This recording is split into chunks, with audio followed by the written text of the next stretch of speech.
Jadi assalamualaikum warahmatullahi wabarakatuh. Jadi Waalaikumsalam warahmatullahi.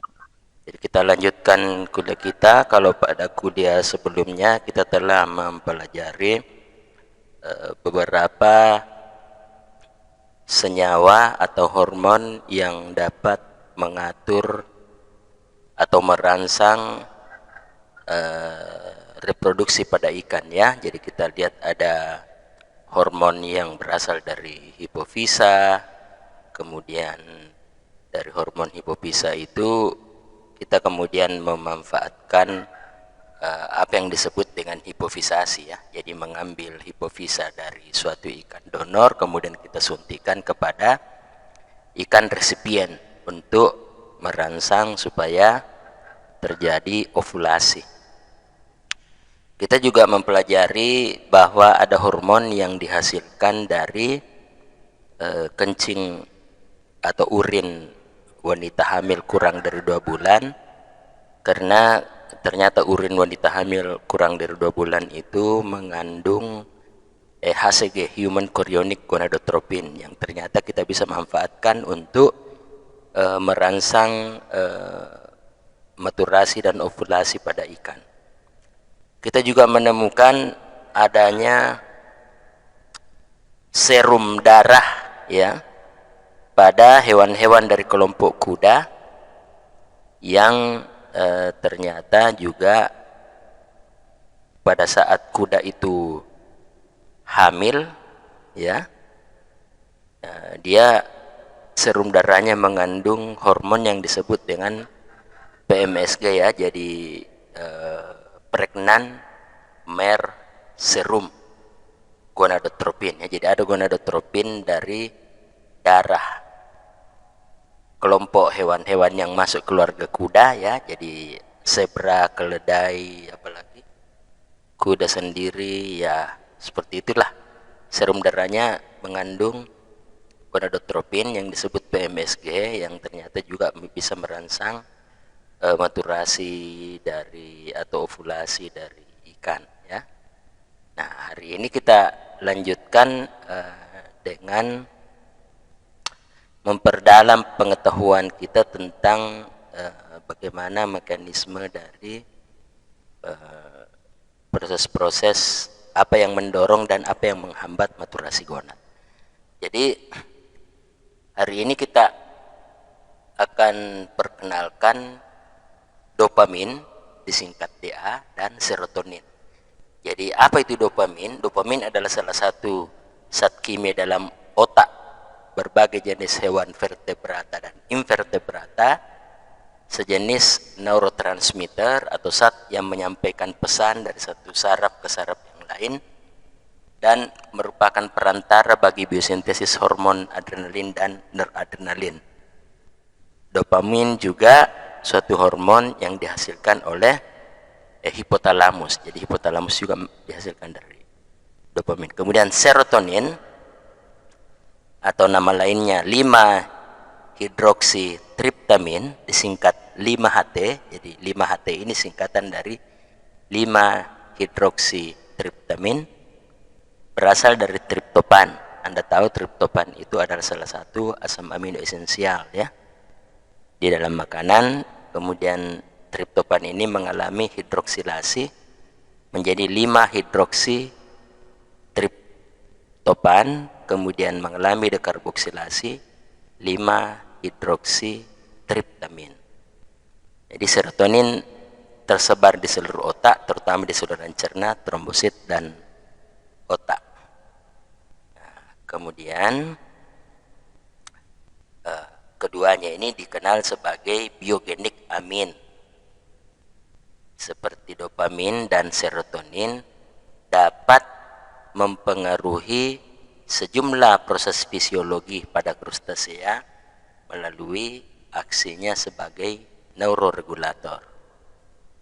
Nah, kemudian dopamin dan serotonin atau 5-HT tadi ini ya, jadi serotonin ini namanya 5-HT, terlibat di dalam sintesis dan pengeluaran atau pelepasan neurohormon seperti crustacean hyperglycemic hormone, phytologenesis inhibiting hormone, mold inhibiting hormone yang berhubungan dengan pigmentasi dan pada gilirannya mempengaruhi homeostasis dan homeokinesis ya. Jadi homeostasis ini adalah kondisi di mana apa istilahnya, kondisi tubuh itu stabil, kondisi tubuh itu berada pada kisaran-kisaran optimum yang dan diharapkan tidak akan berubah ya. Jadi kita lihat bagaimana pengaruh dari salah satu yang kita perkenalkan hari ini, yaitu perbandingan efek dari 5-HT atau serotonin dan dopamin ya. Jadi, coba kita perhatikan.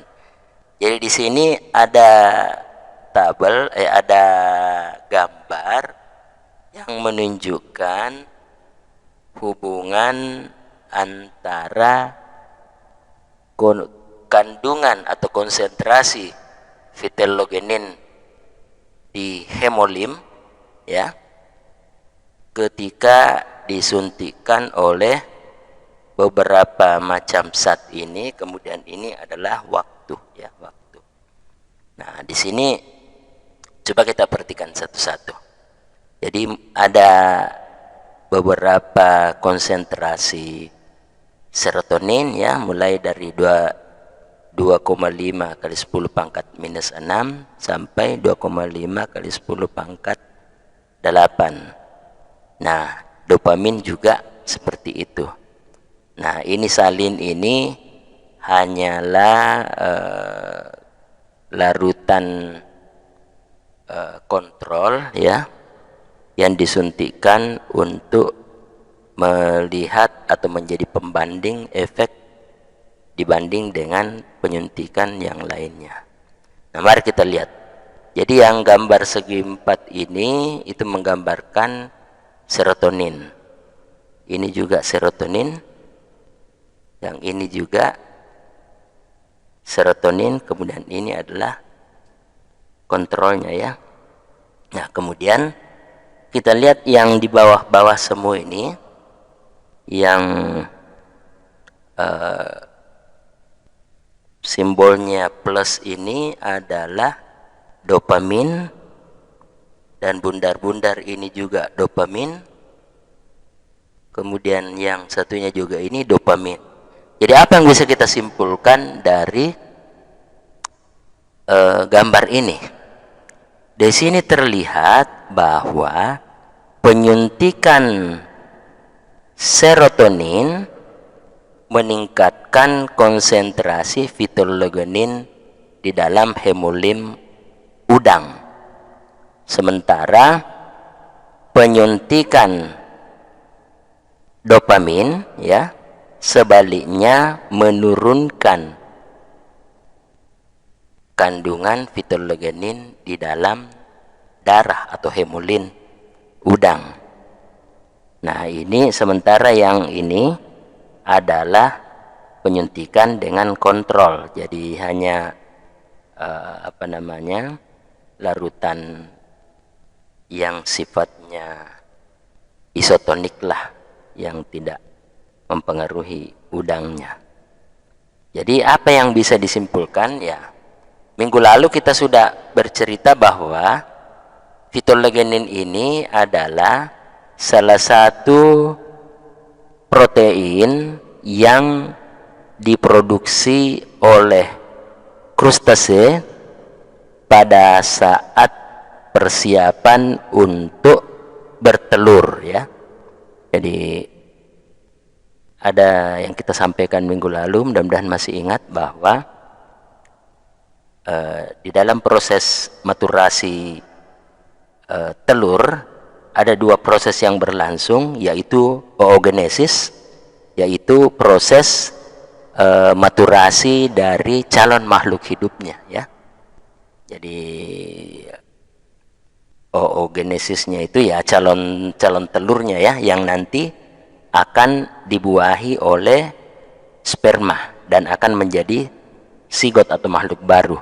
Sementara proses yang kedua adalah fitogenesis, yaitu proses pembentukan fitogenin yang akan memberikan kontribusi bagi nutrien kuning telur untuk calon makhluk hidup baru yang akan terbentuk.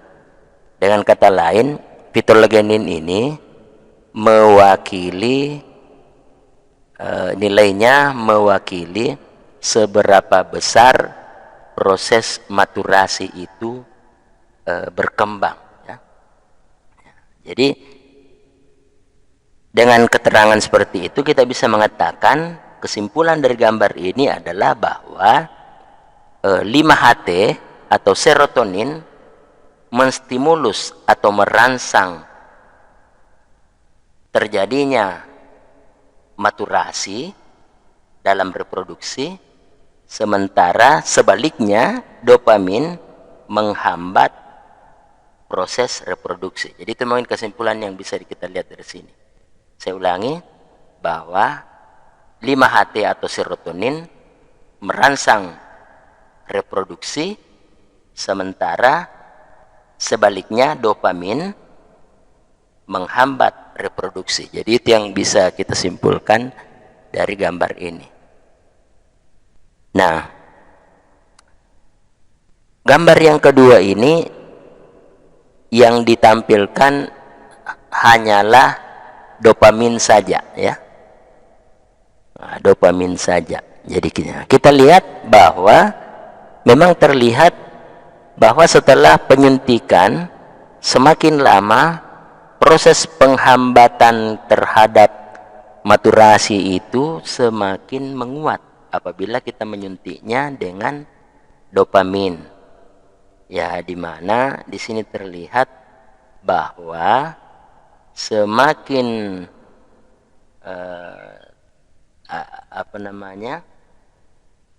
kecil. Ya, kalau kita lihat ini kan 10 pangkat minus 8 ini lebih kecil dibanding 10 pangkat minus 6. Ini yang paling besar. Jadi semakin tinggi kandungan dopamin yang disuntikkan, semakin kecil pula fitogenin di dalam hemolim dari lobster. Jadi dari udang. Jadi ini berarti bahwa konsentrasi berbanding lurus dengan penghambatan terhadap reproduksi. Nah, di sini pada gambar ini ternyata ada upaya untuk menambahkan dopamin itu dengan suatu zat yang diharapkan akan menetralkan sifat menghambat reproduksi yang terdapat pada dopamin. Jadi di sini dia menggunakan SCH2339 yang disebut sebagai antagonis dari dopamin. Jadi mungkin bahasa sederhananya anti dopamin, ya. Jadi di sini dia kasih dopamin tetapi dia tambahkan juga dengan anti dopamin. Apa itu anti dopamin? Suatu senyawa, suatu zat yang diharapkan bisa melawan, meredam karakteristik penghambatan reproduksi dari dopamin ini. Jadi ada 2 zat yang digunakan. Yang satu SCH23390, yang kedua domperidon, ya. Nah, ditambah dengan ada satu kontrol, kemudian ada satu yang disuntik saja dengan dopamin tanpa penambahan anti dopamin. Nah, ini apa yang bisa dapat disimpulkan? Nah, penambahan penyuntikan dopamin saja ini penghambatan atau kandungan fitogeninnya sangat rendah, kurang lebih sama dengan dopamin ditambah domperidon. Nah, sementara yang segitiga ini adalah dopamin ditambah SCH23390. Nah, yang kontrol ini melaju proses maturasi reproduksinya melaju paling tinggi tanpa hambatan. Nah, dari sini bisa disimpulkan bahwa jenis antidopamin yang bekerja lebih bagus, terbukti lebih bagus adalah SCH23390. Nah, sementara domperidon ini tidak ada efeknya karena dia hampir sama dengan yang tidak dikasih antidopamin dengan yang dikasih domperidon. Jadi itu kesimpulan yang bisa ditarik dari gambar ini, bahwa antidopamin yang paling bagus adalah SCH23390. Nah, ini gambar ini menunjukkan pada kita pengaruh dari konsentrasi dari antidopaminnya ya, SCH23390. Jadi ada yang dikasih 10 kali lipat dari konsentrasi dopamin, ada yang 50 kali, ada 75 kali, ada 100 kali lipat dari dopamin. Nah, hasilnya apa? Di sini kita melihat bahwa jika kita memberikan dopamin saja, dia sangat rendah phytologenin di hemolim. Ini artinya penghambatannya sangat besar ya. Kemudian kita melihat efek dari dopamin ditambah antidopamin yang konsentrasinya 10 kali, dia paling kecil. Kemudian yang lebih besar yang 100 kali. Lebih besar lagi 75 kali, yang lebih besar lagi 50 kali. Jadi yang paling bagus konsentrasi di dalam menghilangkan atau mengurangi pengaruh dari dopamin adalah konsentrasi 50 kali dari SCH23390. Ini kita lihat, ini salah satu contoh penelitian, bagaimana penelitiannya, step-stepnya seperti apa sehingga tiba pada kesimpulan-kesimpulan dan bagaimana mereka membangun urutan-urutan penelitian yang berseri. Nah, ini di halaman ini ditunjukkan bagaimana peran dari ablasi tangkai mata, ya. Jadi dia bandingkan antara disuntik dengan kontrol saja, disuntik dengan zat yang tidak mengandung dopamin dan tidak mengandung antidopamin, tetapi diablasi tangkai matanya, udangnya ya. Nah, kemudian yang kedua dikasih dopamin dan diablasi. Yang ketiga dikasih dopamin dan antidopamin dan diablasi. Yang keempat dikasih kontrol ya, disuntik dengan kontrol yang saya katakan tadi ya, kemungkinan cairan isotonik lah begitu, dan utuh, tidak diablasi. Kemudian yang kelima ini dikasih dopamin dan tidak diablasi. Nah, yang keenam dikasih dopamin, dikasih antidopamin dan tidak diablasi. Nah, apa yang terjadi? Nah, kita melihat bahwa yang mengalami penghambatan paling parah adalah yang nomor 5, yaitu udang yang tidak diablasi. Kemudian penghambatan yang nomor 2 adalah yang diablasi tetapi disuntik dopamin. Nah, ini artinya dopamin meskipun udangnya diablasi, tetapi jika disuntik dengan dopamin, maka kekuatan dopaminnya menjadi lebih kuat. Jadi dopamin menghambat ya. Nah, kemudian yang agak besar lagi ini adalah dopamin ditambah antidopamin tetapi utuh. Nah, jadi ini nomor 6 ini ada dopaminnya tetapi dikasih antidopamin dan tidak diablasi. Yang nomor 4 ini adalah yang utuh dan disuntik dengan sat kontrol. Kemudian yang nomor 2 paling tinggi fitologeninnya adalah dopamin ditambah anti dopamin kemudian diablasi. Dan yang tertinggi adalah yang disuntik dengan sat kontrol lalu diablasi.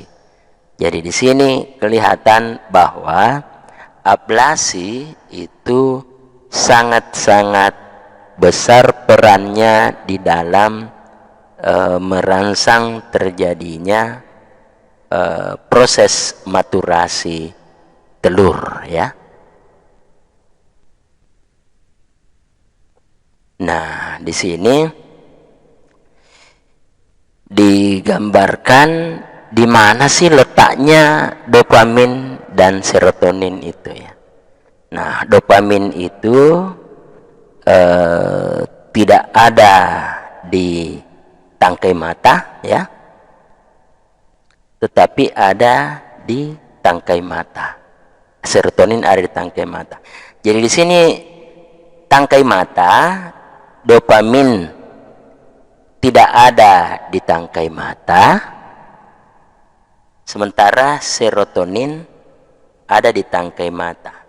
Jadi ketika kita menggunting tangkai mata dalam proses ablasi, yang kita buang itu sesungguhnya bukan dopamin.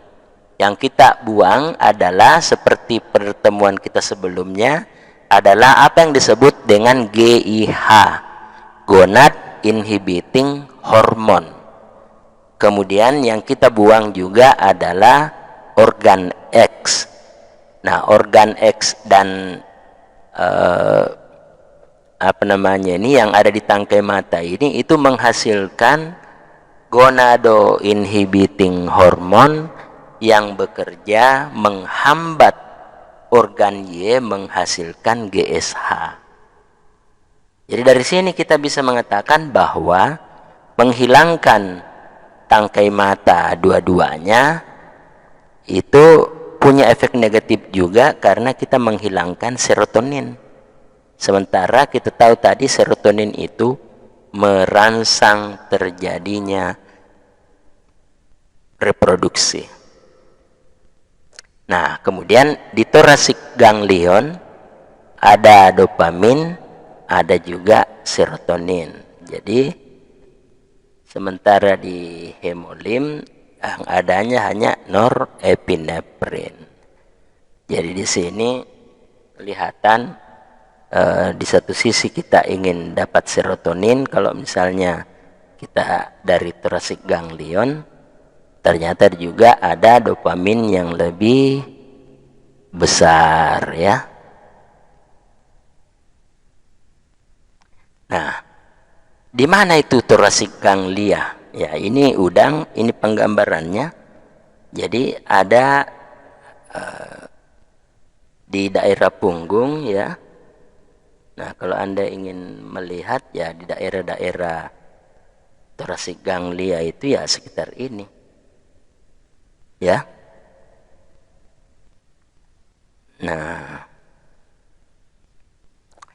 Nah, kita melihat juga bahwa peneliti kemudian mengambil thoracic ganglia ini, kemudian diberikan makan kepada krustasea contohnya diberikan kepada kelompok lobster air tawar yang disebut Serax destructor. Kemudian diukur gonadosomatic index-nya. Jadi gonadosomatic index itu perbandingan antara berat gonad terhadap berat seluruh tubuh. Nah, di sini ditunjukkan bahwa betul bahwa pemberian torasik ganglia itu merangsang pematangan gonad ya, sehingga dari segi beratnya ya lebih besar dibanding kontrol. Nah, ini adalah efek dari serotonin. Nah, kita lihat di sini bahwa ketika kita suntik dengan serotonin, ternyata kok tidak lebih bagus dibanding yang disuntik dengan kontrol. Jadi agak mengherankan juga ini. Tadi di tampilan sebelum-sebelumnya dikatakan bahwa serotonin merangsang proses maturasi, tetapi kenapa ketika dibandingkan dengan penyuntikan dengan kontrol, ini kok kontrol lebih bagus daripada penyuntikan serotonin ya. Jadi ini menjadi sesuatu yang mengherankan. Nah, kemudian di sini juga ya kurang lebih tidak berbeda. Di sini juga pada penelitian lain ternyata serotonin lebih bagus dibanding kontrol. Jadi ini kelihatannya tidak konsisten ya. Jadi ini dia berikan pada suhu yang berbeda-beda ya.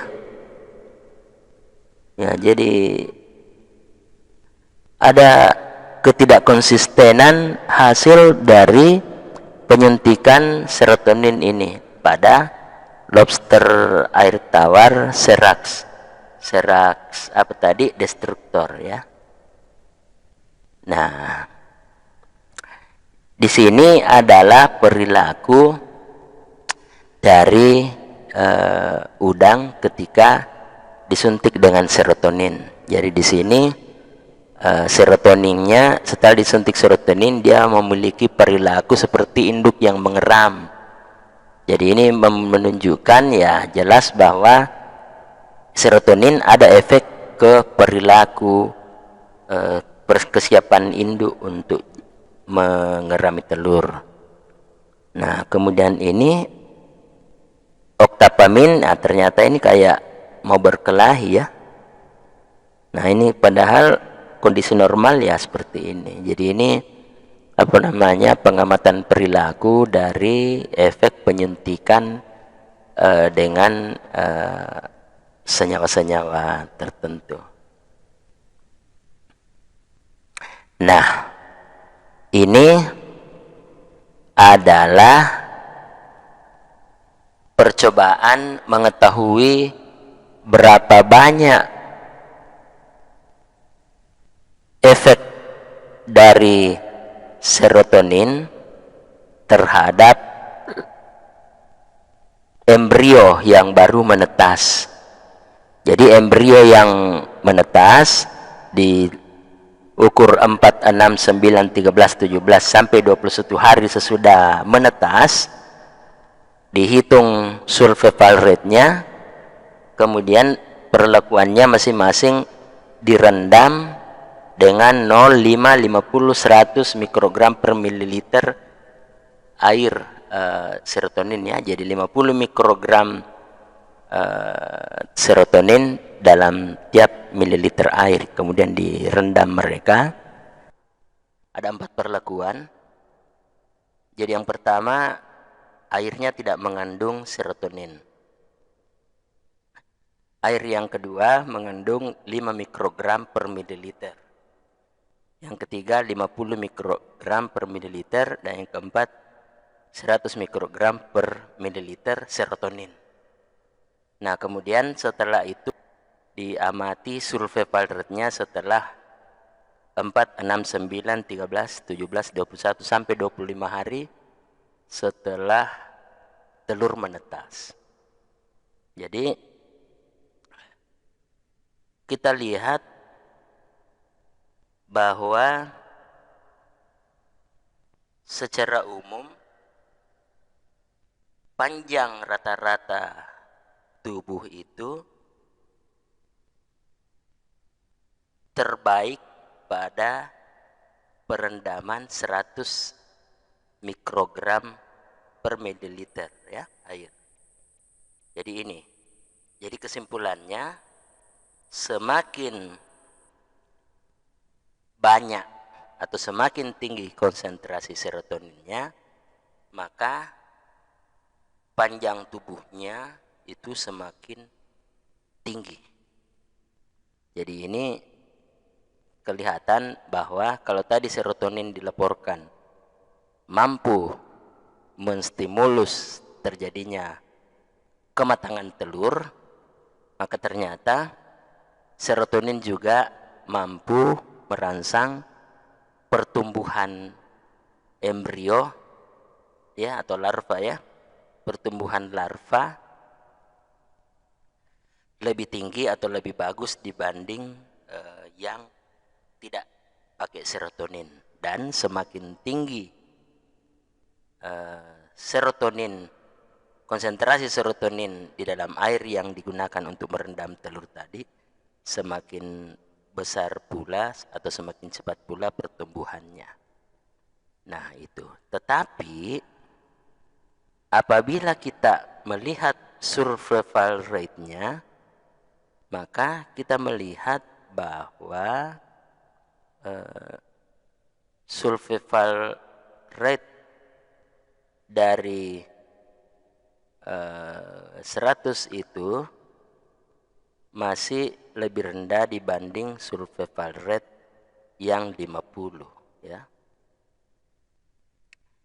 Ya. Kalau kita lihat lagi ini secara detail ya, kita melihat bahwa pada akhirnya nampak bahwa justru yang tidak dikasih serotonin itu lebih bagus survival rate-nya dibanding yang diberikan serotonin. Jadi kalau di pembenihan survival rate itu lebih penting dibanding kecepatan tumbuh. Nah, ini adalah penjelasan atau pembahasan dari artikel yang kita jelaskan gambar-gambarnya itu ya. Jadi reproduksi di krustasea, pada krustasea itu diatur oleh berbagai neurohormon yang disintesis dan dilepaskan dari kompleks sinus gland organ X yang berada di tangkai mata ya. Nah, kemudian pengaturan yang penting dari neurohormon itu adalah terlibat dalam proses pertumbuhan oosit dan maturasi. Jadi maturasi dan pertumbuhan dari oosit pada berbagai spesies krustasea. Jadi kemudian hormon-hormon yang banyak dibicarakan itu atau telah dipelajari itu adalah VIH. Jadi VIH ini adalah nama lain dari GIH. Minggu lalu kita sudah belajar GIH, gonad inhibiting hormone. Ini nama lainnya adalah vitellogenesis inhibiting hormone yang ada di kompleks sinus gland dan organ X. Di mana itu sinus gland dan organ X? Di tangkai mata. Kemudian ada juga phytologenesis stimulating ovarian hormone. Jadi sebenarnya ada beberapa penamaan yang mirip ya. Misalnya phytologenesis stimulating hormone itu adalah nama lain dari gonad stimulating hormone yang berasal dari otak dan thoracic gland, ganglia ya. Kemudian ada lagi methylfarnesate dari mandibular organ. Jadi ini organ-organ yang mengatur reproduksi di krustase. Nah, beberapa penelitian untuk mengkaji apa saja yang menyebabkan atau menentukan kematangan dari telur pada krustase. Jadi kita sudah tahu bahwa hormon tadi mempengaruhi ya. Ada serotonin, kemudian ada dopamin. Dopaminnya itu boleh dikata rem. Serotonin boleh dikata gas ya. Jadi dopamin itu menghambat pematangan gonad. Serotonin merangsang perkembangan gonad. Meskipun di dopamin ada lagi upaya untuk mencari antidopamin. Jadi ini biar remnya tidak berfungsi ya. Penghambatan reproduksinya bisa dikurangi dengan memberikan antidopamin. Nah, kemudian ada cooling. Cooling ini pendinginan. Jadi kalau di alam aslinya krustase-krustase yang ada di daerah bermusim 4 itu pematangan gonadnya itu terjadi sesudah musim dingin. Jadi kalau misalnya musim dingin tiba, boleh dikata krustasea itu tidak beraktivitas ya. Malah istilahnya tidur musim dingin. Kemudian ketika musim dingin berakhir, masuk musim semi, sudah mulai ada matahari, makanan banyak. Nanti pada kondisi itu dimulailah pematangan gonad. Jadi terjadi maturasi telur, pematangan telur. Dan ini dianggap fenomena ini dicoba untuk ditiru di laboratorium. Nah, apakah pendinginan kemudian penaikan suhu secara perlahan menuju musim semi itu menjadi perangsang untuk terjadinya maturasi gonad. Nah, kemudian diuji juga apakah betina itu kematangan gonadnya dipengaruhi oleh ada tidaknya jantan di dekatnya.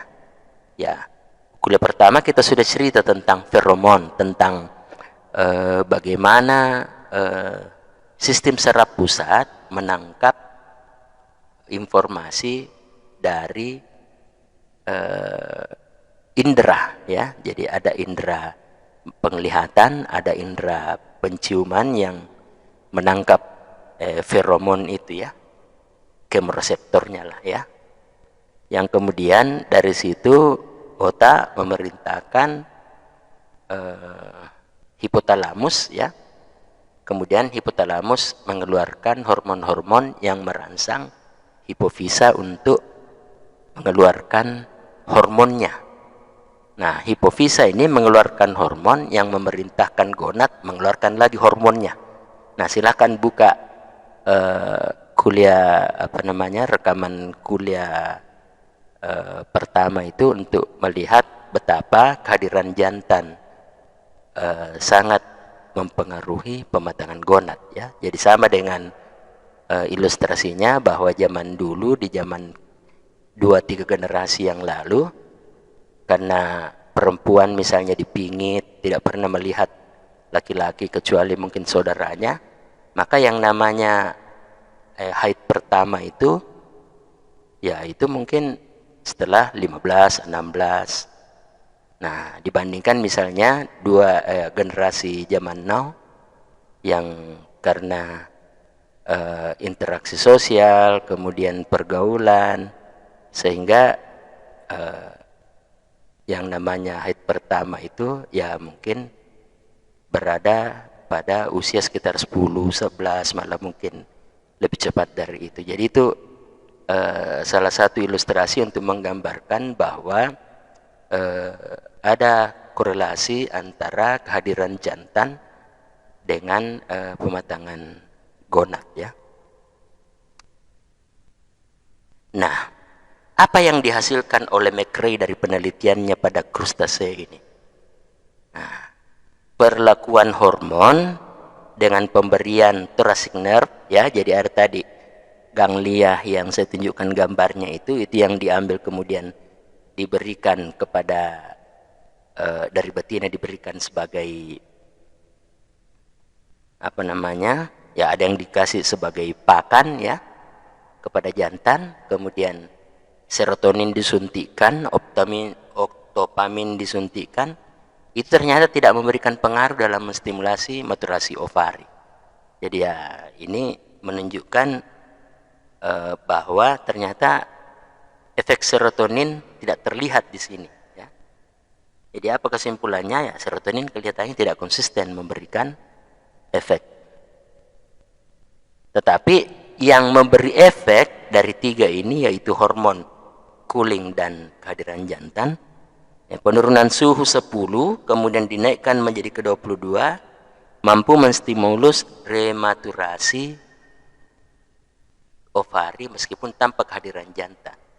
Nah, jadi setelah musim dingin kemudian masuk musim semi, terjadi peningkatan suhu dari katakanlah 10 ke 22, itu merangsang pembentukan atau pematangan telur pada betina meskipun jantan tidak ada. Nah, ternyata juga pada kondisi tidak ada peningkatan suhu, tidak didinginkan dulu baru dipanaskan, tetapi ada jantan, ternyata bisa menstimulus terjadinya rematurasi. Jadi terjadi pematangan gonad hanya interaksi antara hewan betina dengan hewan jantan. Jadi kehadiran jantan bisa menstimulus pematangan telur, kemudian peningkatan suhu dari 10 sampai ke 22 bisa merangsang pematangan telur, sementara penggunaan thoracic ganglia tadi yang disebut mengandung serotonin, malah penyuntikan serotonin, itu ternyata tidak memberi pengaruh dalam menstimulasi maturasi ovari. Jadi inilah sampai dikatakan bahwa belum ada rekayasa reproduksi pada krustasea yang sama efektifnya dengan ablasi mata. Jadi ablasi mata ini yang diakui paling efisien, sementara penyuntikan ya berdasarkan laporan-laporan tadi tidak menunjukkan hasil yang konsisten. Maksudnya di spesies yang lain oke, di spesies yang lainnya lagi mungkin tidak oke. Jadi belum konsisten lah begitu. Mungkin ada suatu hambatan atau apa yang saya kira kalau pada suatu saat berhasil diungkap, ya saya kira rekayasa sebagaimana yang dilakukan pada ikan. Nah, kalau pada ikan kan sudah ada itu ya. Ada hipofisa, ada HCG human chorionic gonadotropin yang dari urin perempuan hamil yang hamil kurang dari 2 bulan, kemudian ada PMSG pregnant mare serum gonadotropin yang dari serumnya atau darahnya keluarga kerabat keluarga besar kuda lah yang sedang hamil, kemudian lain-lainnya itu ya. Nah, itu di ikan sudah jalan. Kalau di krustasea kita lihat metode-metode seperti ini yang nampaknya sudah berhasil, meskipun penyuntikan hormon ya kita tidak tahu kenapa belum konsisten. Nah, tadi kita sebut di penelitian itu ada salah satu variabel parameter yang diukur untuk menunjukkan perkembangan gonad dengan mengambil suatu variabel yang disebut gonadosomatic index GSI. Jadi apa itu GSI? Jadi mungkin penambah pengetahuan saja. Jadi berat ovari dibagi dengan berat total krustasea dikurangi berat ovari basah ya, kali 100. Jadi ini kita ambil dulu satu individu krustasea, kita timbang dulu beratnya. Jadi berat dari ujung kepala sampai ujung ekor utuh ditimbang berapa beratnya, kemudian dibedah, diambil ovarinya, kemudian ditimbang lagi, kemudian dimasukkan dalam rumus. Jadi berat ovari dibagi berat total kurang berat ovari, itulah GSI. Nah, kemudian dari angka di GSI ini dikaitkan dengan tahap perkembangan ovari. Jadi ada, kalau dia misalnya GSI-nya masih kecil, di bawah 0,03 ya, namanya imatur Virgin. Kalau berat ovarinya sudah 3,5 sampai 5 disebut mature, berarti sudah siap untuk spawning. Nah, ini mengaitkan antara tahap perkembangan ovari dengan GSI, selain dengan GSI juga dengan morfologi. Ada warnanya yang hijau terang, ada yang kuning oranye, kemudian hijau tua dan jadi ini acuan-acuan yang kita gunakan di dalam penelitian-penelitian reproduksi untuk menilai tingkat kematangan dari krustasea. Kalau di ikan saya kira sudah ada juga ini. Anda yang pernah mempelajari biologi ikan pasti pernah mengingat bahwa ada istilah tingkat kematangan gonad atau TKG ya. Ada TKG 1, TKG 2 sampai TKG 4. Sementara yang kita tampilkan di sini adalah perkembangan ovari, meskipun di sini diklaim ya pada lobster air tawar. Mungkin spesies yang lain akan menunjukkan ciri khas yang berbeda lagi. Nah, selain itu kita harus memperhatikan bahwa proses reproduksi adalah suatu proses yang membutuhkan energi. Karena itu untuk lanjut ke reproduksi itu sangat ditentukan oleh seberapa besar cadangan energi yang terdapat di hepatopankreas ya. Di pertemuan sebelumnya kita sudah tunjukkan bahwa kalau krustasea itu dibuka kepalanya, maka di bawah cephalothoraxnya itu ada sekelompok yang berwarna kuning, butir-butir ya, itu yang disebut telur. Kemudian di depannya ada lagi yang berwarna kecoklatan, yang itu yang disebut sebagai hepatopankreas ya, jadi perpaduan antara pankreas dan hati. Nah, hepatopankreas ini menjadi tempat cadangan energi bagi krustasea. Jadi nanti cadangan energi krustasea itu cukup, di sini disebut hepatosomatic indeksnya 4 sampai 5, barulah proses maturasi itu akan berjalan. Jadi sepanjang perkembangan gonad ada transfer energi dari hepatopankreas ke gonadnya. Jadi itu merupakan syarat untuk maturasi. Nah, kemudian apalagi syarat yang lainnya? Syarat yang lainnya adalah suhu lingkungannya. Kemudian panjang hari, fotoperiod. Nah, beberapa peneliti, jadi salah satunya Barkey dan kawan-kawan meneliti bahwa frekuensi dia teliti dengan pengaturan suhu, pengaturan fotoperiod selama 13 bulan di laboratorium, bahwa ada fotoperiod alami, kemudian ada fotoperiod yang dilaksanakan di laboratorium. Kemudian itu disimpulkan bahwa lobster itu bisa spawning 3 kali setahun, kemudian molting 2 kali setahun.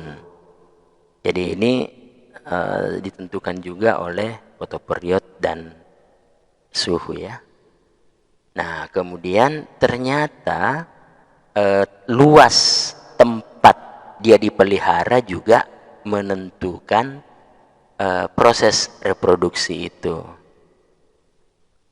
Jadi ada yang disebut duration of release phase, yaitu waktu yang digunakan untuk melepaskan anak dari induk pada krustasea yang gendong anak ya. Jadi Anda yang mempelajari lobster air laut ya, dia gendong telur, lobster air tawar juga gendong telur, dan ternyata kalau dibandingkan antara akuarium kecil dan akuarium besar, bahwa akuarium besar itu melepaskan anaknya lebih cepat dibanding yang akuarium besar ya. Jadi ini 30 banding 16, jadi yang kecil itu 30 hari, 13 hari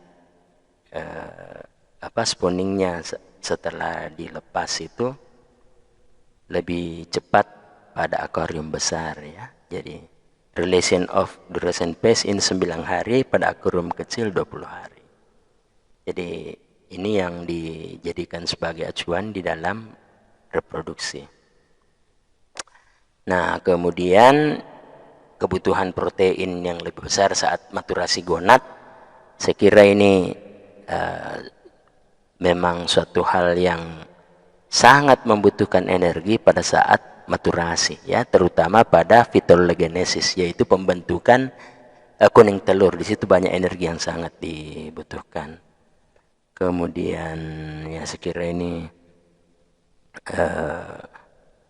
bagaimana dinamika energi pada hepatopankreas, kemudian diukur bagaimana dinamika energi pada gonad, sehingga disimpulkan bahwa memang ada transfer energi dari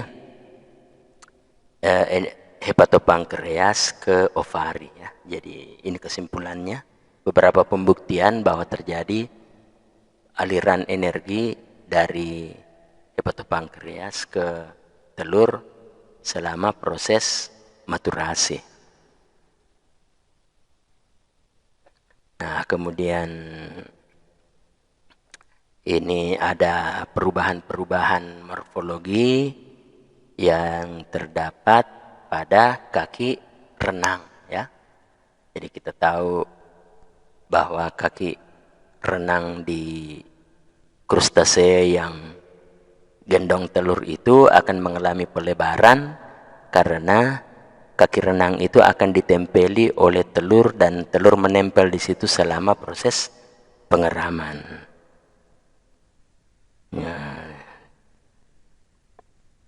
Nah kemudian ini masih bercerita tentang transfer energi dari hepatopankreas ke ovari ya. Jadi ini yang dicerita di sini umumnya adalah bagaimana selama proses phytologenesis, yaitu penumpukan atau pembentukan kuning telur, terjadi perubahan atau mobilisasi nutrien, apakah itu protein, apakah itu asam lemak, dari hepatopankreas ke ovari, yang bertujuan untuk kompensasi kekurangan protein atau lipid pada pakan. Jadi ketika tiba waktunya untuk pembentukan telur ya, kita tadi mengatakan bahwa harus cadangan energi lengkap atau cukup pada hepatopankreas, lalu melakukan maturasi gonad. Nah ini penggambaran bagaimana makanan atau nutrien di hepatopankreas itu dirubah dulu ke dalam bentuk tertentu, kemudian dilepas ke hemolim. Hemolim ini darah ya. Jadi Anda tahu bahwa krustasea itu adalah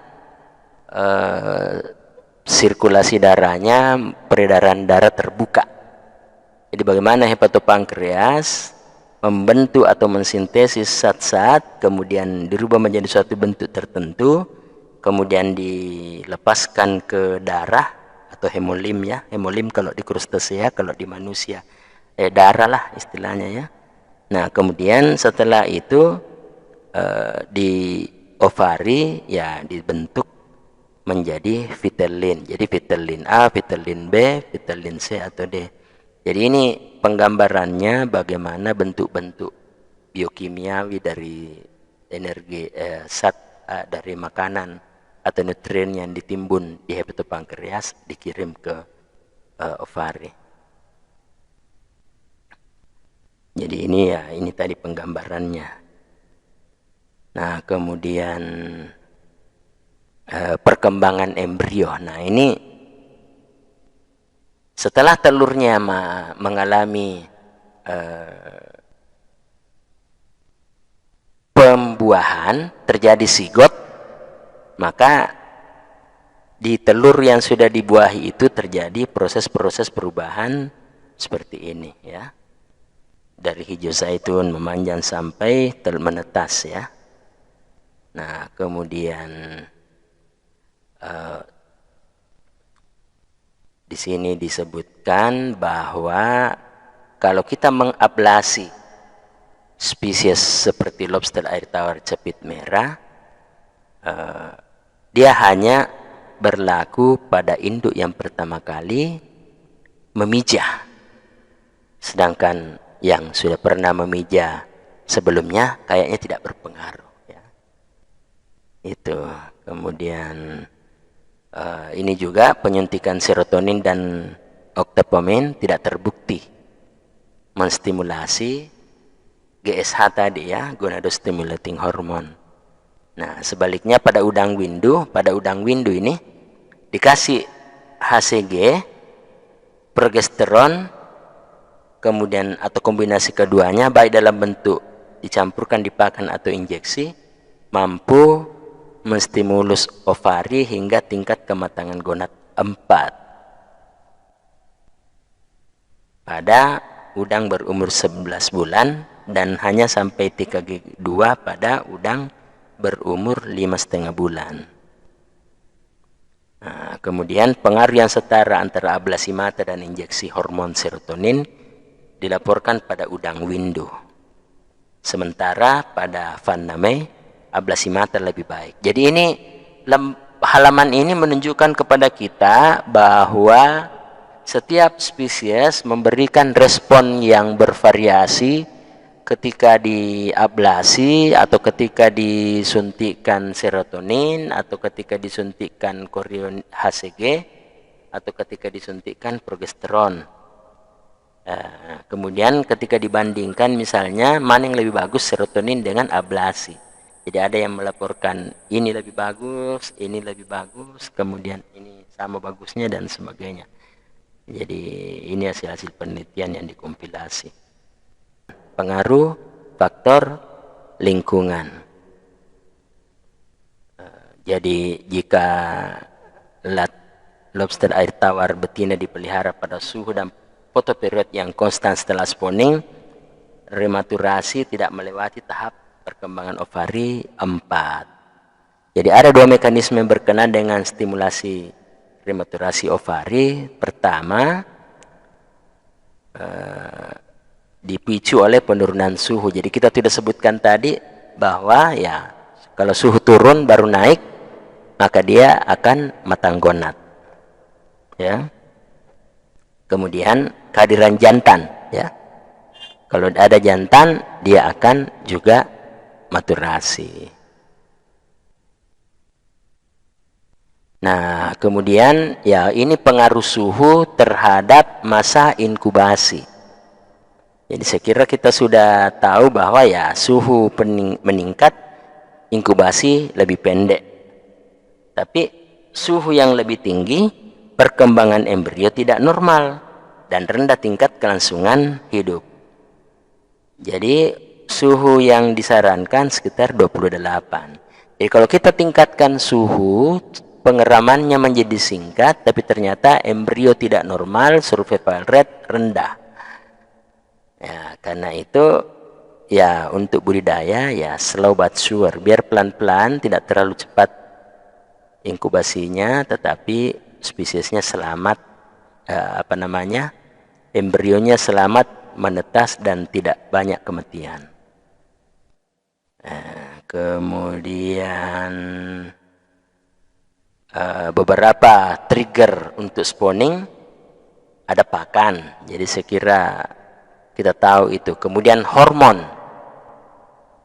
jadi hormon untuk pelepasan sperma setelah betina siap untuk kawin.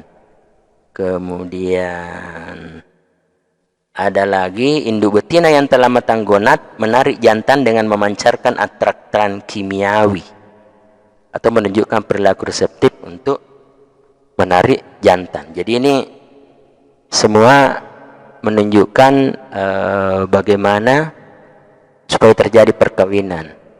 Nah, ini blue crab melepaskan feromon ke dalam air untuk menstimulasi jantan memulai perkawinan. Nah, jadi ini ada feromon, kemudian ada kesamaan antara hormon yang terdapat di udang dengan yang terdapat di insekta ya, pada serangga ya. Kemudian ya, intinya pelepasan feromon. Jadi ini tadi yang saya sebutkan, ini adalah gonad, ini adalah hepatopankreas. Jadi kalau kita lepas cephalothoraxnya, kita akan menemukan seperti ini. Jadi yang di depan ini adalah hepatopankreas, yang ini adalah telur. Dan kita tadi lihat bahwa kandungan energi yang ada di sini dilepas ke hemolim, kemudian dari hemolim dengan perantaraan hemolim dimasukkan ke gonad dengan perubahan-perubahan metabolisme biokimiawi, bagaimana zat-zat atau senyawa itu berubah dulu untuk bisa dibawa di hemolim, kemudian dari hemolim berubah lagi secara biokimiawi masuk ke gonad ya. Jadi ini untuk maturasi. Kemudian tadi untuk kawin ya ada feromon. Jadi kapan telurnya siap tapi tidak ada sperma, yang tidak ada jantan yang mengeluarkan sperma, maka reproduksi itu juga tidak akan berhasil. Ya, ini yang bisa saya sampaikan. Wabillahi taufiq wal hidayah. Assalamualaikum warahmatullahi wabarakatuh.